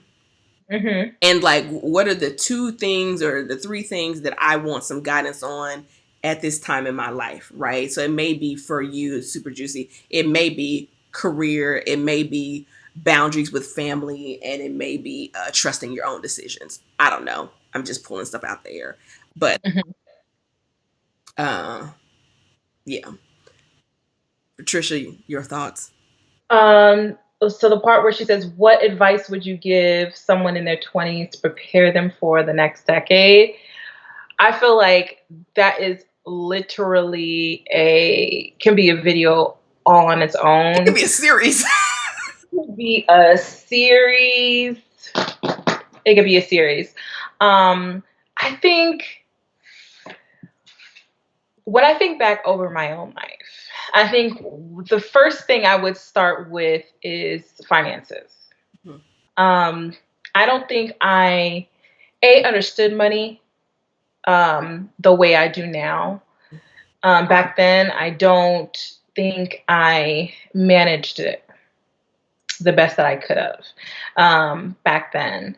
And so, understanding money, currency, understanding how to get it, understanding how to move to make it stretch as much as it can, understanding its true value, right? And making smart decisions that'll make your money stretch or last, I could say. So I think that's an area where a lot of people in their 20s struggle. You know what I'm saying? Like, so I'm in the process of building a home, and one of my neighbors is like 22. Like, he's building to like a few doors down, and he's like 22. And when I think about where I was at 22, you know what I'm saying? Like, not in that mindset at all. So understanding, preparing for the next decade, definitely getting understanding money now and developing a good relationship with money now. That's what I would say. I would also start digging up all those little skeletons in the closet. Mm-hmm. The ones that are on the surface, the ones that might be just under the surface, deep down in there, and start digging those up and working on those right now, on your own. As you get older, life evolves, right? I don't want to say life gets difficult, life is hard. No, that's it evolves. And a lot of these skeletons will show up in different places in your life, right? Yep. At the most inconvenient time. Yes. Yep. And so start digging those up now and working on it. Therapy, whatever you got to do, start that now. It'll make the next decade, whatever comes in the next decade, it'll give you that quality of life, that joy we were talking about earlier, not the happiness but the joy that sustains. You know what I mean? So that's how I feel. What do you think? No, I 100% agree. About the finances. I 100% agree about the digging up the skeletons, whether it's childhood trauma, whether it's school bullying, whether it's insecurities, whatever your origin story is, therapy is helpful. And also, not just to dig it up, but what it will do is, yes, it will dig those things up from the root, but then also it will equip you for the tools for life as it happens, right? Because it's not like you dig it up and then nothing ever gets planted back. So it may just be something different. And so I think that for me, particularly when I went through therapy, yes, it dug up some things and pulled some things up by the root to never come back. But it also gave me tools that's as life happened, whether it's someone passing or tragic experiences or falling on hard times or whatever, it they weren't as devastating as they could have been because I had already had some tools in my arsenal that I had learned from digging up the previous stuff. So I had to plow from digging up the stuff from the childhood, still in my arsenal, that when that thing got dropped in the soil of my life, I could dig it up too. Um, Mhm. so I think that's super huge. And then I think also, I think an area that people just don't naturally cultivate. Well, I don't want to say that's not true. I would say that I did not naturally cultivate is um, friendships. I have friends, I Mhm. had relationships, but I didn't per se cultivate relationships, whether it was in the workplace or with friends. I just kind of had them on autopilot. And what happens as people get older and they get married, or as they start having children, you really start to see where you had some deep roots and where you didn't. Mhm. And it will show up if that's not a weak area for you, then I wouldn't focus on that. But if that's something where you're like, I got friends, but like, how are we going to learn and grow, and knowing that yes, some people are going to fall by the wayside and some people are for a season, but the muscle on cultivating relationships with family, with friends, whatever, because it's a life skill. And then the older you get, I know it sounds very cliche, but you realize that that's like at the top of the list. um, Mm. your relationship with God, your relationship with yourself, and your relationship with other people, like that three-dimensional thing. Mhm. um, Finances is part of that. What is your relationship with money, right? And so whether it's your relationship with food, whether it's a relationship with your parents, your friends, you know, do you have a tendency to be a workaholic? All of that stuff that Patricia talked about digging up, but also cultivating those relationships. So that's what I have to add to that. Um, Angelic Impression says, yes, Patricia, you have so much information to give, and most of all, you care. That's right. That's my friend. She says, do you guys mentor in your specific specialty areas? Oh, just mentor. So I do, my mentorship is two parts. So I have like a business side to my mentorship, but then I have like, I hate to call it life, but it is about living intentionally. Mhm. In multiple areas. So, like, if you've watched any, Angelic, are you subscribed to my channel or are you subscribed to Patricia's channel? If you've watched any of my videos, you kind of can see there's a consistent theme about being very strategic about every area of your life. Um, and so for me, I definitely have like a curriculum that goes along with that too. Patricia, what about you? Yeah, the same. I have career clients and I have life clients as well. Right now, I think it ebbs and flows. Sometimes I got more career, sometimes I got more life. But yes, I do both. Mm-hmm. Caribbean Curls says, so in our 20s, we should be shaving for a house or investing in life experiences. Both. Both. Yeah, both. And I was one of those that I don't want to say I was late to the game in that I did put one before the other, right? And the one that I took first was life experience. And then I woke up one day and I was like, you know what? Um, I want to have build wealth. And so if that is a priority, right now I need to start moving in that direction. What we because I you know what, let me turn that inward.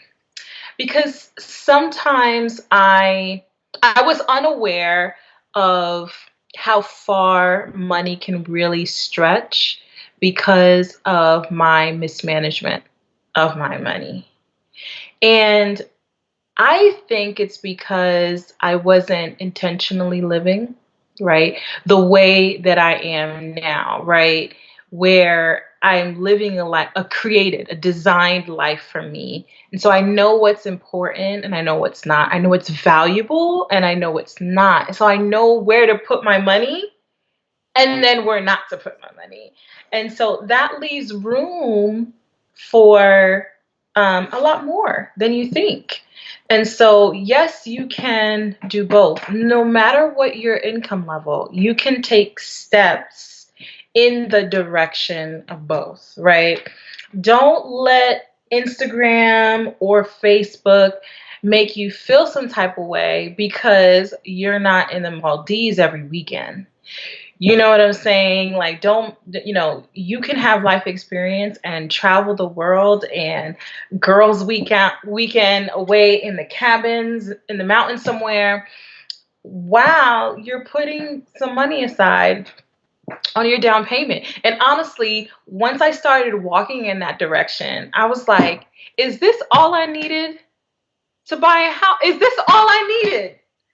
I could have had this way back when, but because my priorities weren't together. So I had this conversation with my husband a little while ago, and I told him, I said, sometimes you need to take a step forward so that to open your eyes to opportunity, right? Because it was just a dream somewhere in my head and it wasn't a priority and I didn't make that first step, of how to get a loan for a mortgage. How much do I need? Then you're just saying, oh, I want to get a house in 5 years, right? Without even looking into what that entails. I got mad. Once I first started looking into buying a home before I was engaged back in 2017, and I was like, is this all I needed? You mean I was paying rent when really? Because I didn't take that first step and I wasn't intentionally living, right? And so, yes, you can do both. You can take small steps toward both. Yeah. And I would say, to add to that, I think, Patricia, you said something. I don't even know if you realized that you said it, but it was so profound. If you don't have a picture for what you want your life to look like for a certain period of time, then it's hard to set priorities. A lot of Hmm. people say you don't have your priorities in order. Well, priorities for what? Because priorities for everybody is different. And so, Right. like, you have to be clear on, where am I going? Hmm. And then reverse engineer back. I use this example with my Right. clients all the time. I was like, you have to kind of think about your goals or your vision or living intentionally like a GPS. When you get ready to do your GPS, you have to put your final coordinates in first. Hmm. What's the end game for this temporary amount of time? And then the coordinates, the GPS will spit back to you. You want to take the fastest route, the shortest route? You want to get on the highway? You want to avoid tolls? How do you want to get there? Then you have to decide. And then it says, okay, now that I know where you want to go and how you want to get there, now I will give you the first step. Right. So I think a lot of times, particularly, I mean, I was like this for the most part of my 20s. I had no idea where that end destination was, and it doesn't even have to be your end destination when you're 40 or when you're 80. But even if it's just, here's what I'm trying to do in the next 3 to 5 years, and Hmm. here's what I'm trying to do this year. If this is what I'm just trying to do this year, how do I reverse engineer that to what do I need to be doing every month, every week, every day? And that's where the real work is. And so I think, you made a really good point that all living intentional is saying is, what's the bullseye, Hmm. right?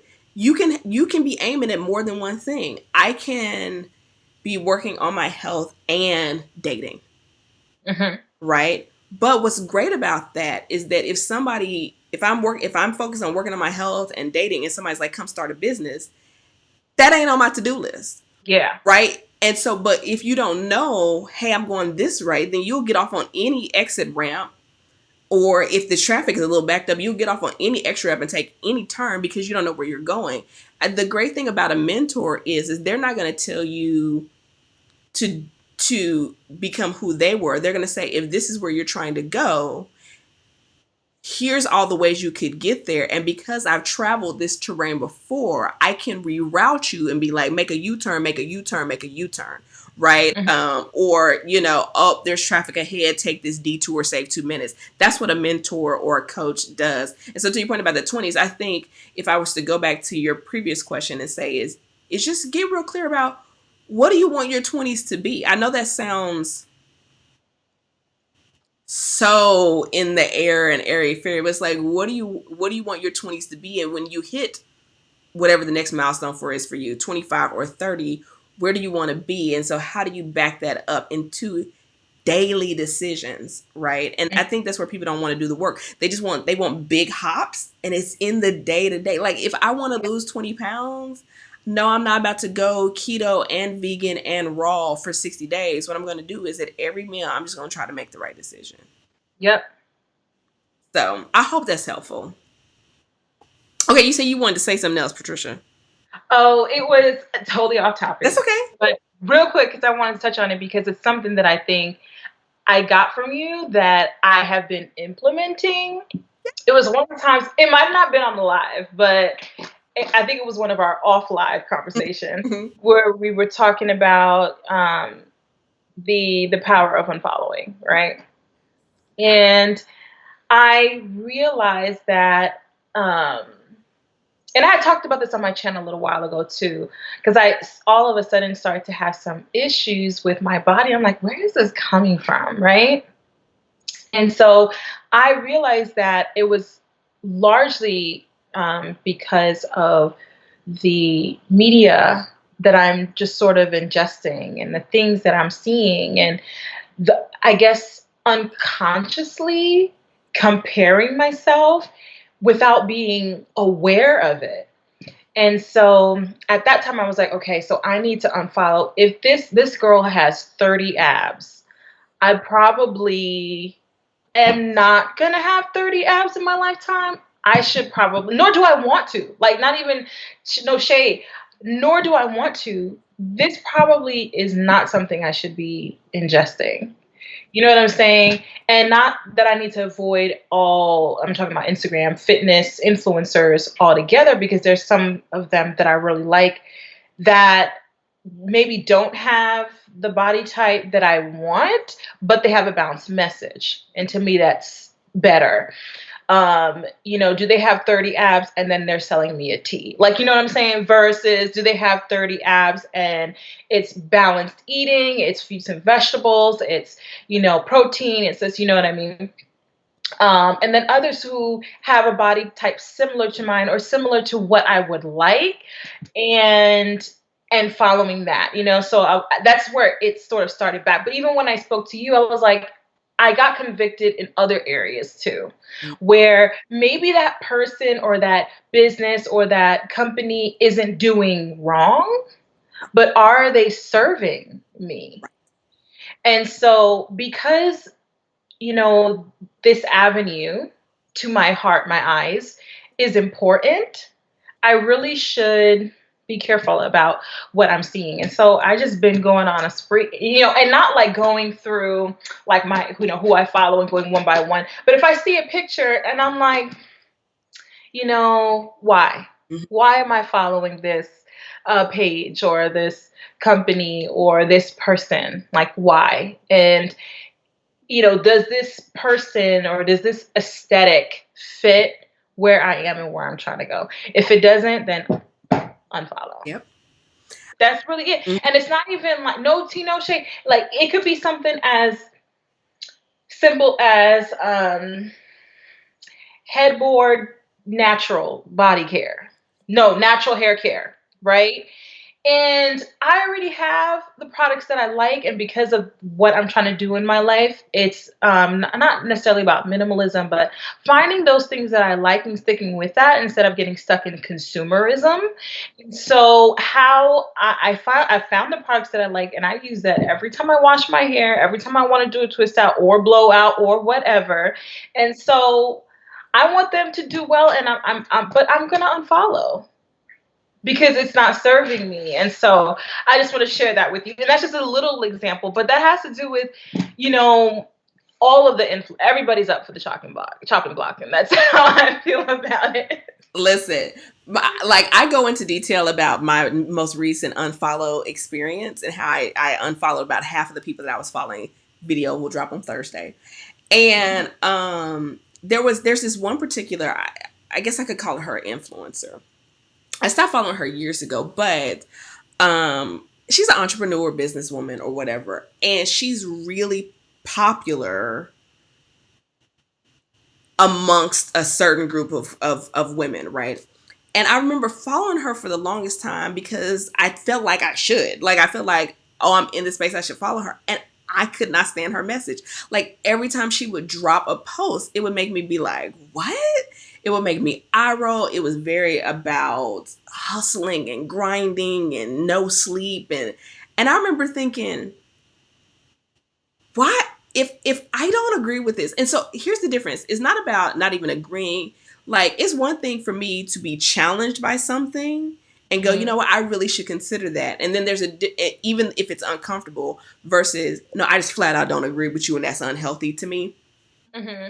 And she was of the latter. No shit. And people love her. And I remember unfollowing, and I remember feeling like I almost felt guilty because I was like, but I'm supposed to be following her. And I was like, where did I get that message? And for anybody, if you're watching now or if you watching the replay, if you've been following me for years, I stopped watching TV years ago. I'm on year, what is this, 2020? I'm on year 7 of no TV. I mainly stopped watching not just for the shows. I mainly stopped watching for the commercials because as a young black girl growing up, particularly in the Midwest, being dark skinned, like I could do a whole video series on the traumatic experiences that I went through. And it took a lot of work to come out of that, only to start being bombarded with images that were in direct conflict with the work that I had just done, right? And one of the things that was a huge benefit to me in embracing the skin that I'm in was the college that I went to, right? That's not why I picked it, but I realized like I went to an HBCU deep in the South, like in the South. And there was nothing but me around, right? Of varying shapes, sizes, and colors. That for 5 years it was the norm, and so I easily got reprogrammed. And so when I came out of that, and then I started, back into the real world, as people say, and I stopped watching TV for the commercials. And so it came the same thing with the radio and certain TV shows. Like I watched a movie recently on Netflix, and the movie could have been good, but the music in it was so offensive and vulgar and had nothing to do with the movie that I couldn't even get past it, because I tell people I'm not desensitized, I'm super sensitized because I'm not taking it all in. And so whether it's Instagram or movies or music, and I'm not saying that every single thing that I watch or every single thing that I listen to is positive and uplifting. I'm not that person either, but I am very mindful of, is this making me feel like I got to run all the time? Is this making me feel like I got to spin all the time? Is this making me question things I've already laid to rest? So to your point about the hair, it's like, I've already laid that to rest.